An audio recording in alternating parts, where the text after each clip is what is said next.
పక్షి అంటండి గుడ్లు పెడుతుందంట, చక్కగా కాస్తుందంట, కానీ దానికి చింత ఉండదంట. తన పిల్లల్ని తనవి కానట్టు చూస్తుందంట. అసలు ఎవరైనా ఉంటారండి? వేగడమైతే ఊరి అడం అంటారు, కోడలంటే పోనీ అలా చూశారంటే అనుకోవచ్చు. కడుపును పెట్టిన కన్నబిడ్డ పట్ల కూడా పక్షపాతం చూపిస్తుందంటే ఏమనాలి? సౌలు పునాది పాడైపోయింది.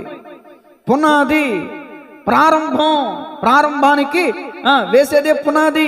ఇశ్రాయేలు రాజుల్లో ప్రారంభ రాజు పునాది. తన తర్వాత తరం వారికి మాదిరికరంగా ఉండవలసినటువంటి రాజు, మాదిరికరంగా ఉండాల్సినటువంటి రాజు ఇదిగో యథా రాజా తద ప్రజ. రాజే అలా ఉంటే మరి ప్రజలు ఇంకెలా ఉంటారండి? యథా రాజా తద ప్రజలు అంటే రాజు ఎలా ఉంటాడో ప్రజలు అలాగే. ఓ రాజా, నువ్వు విషపు చూపు కలిగిన వాడవైతే, నువ్వే కోపిష్ఠుడవైతే, మరి నీ ప్రజలు ఇంకెలా ఉంటారు రాజా? నీ వెనకాల ఉన్న నీ సైనికులు ఎలా ఉంటారు రాజా? మరి వాళ్ళ కుటుంబాలని ఎలా పోషించుకో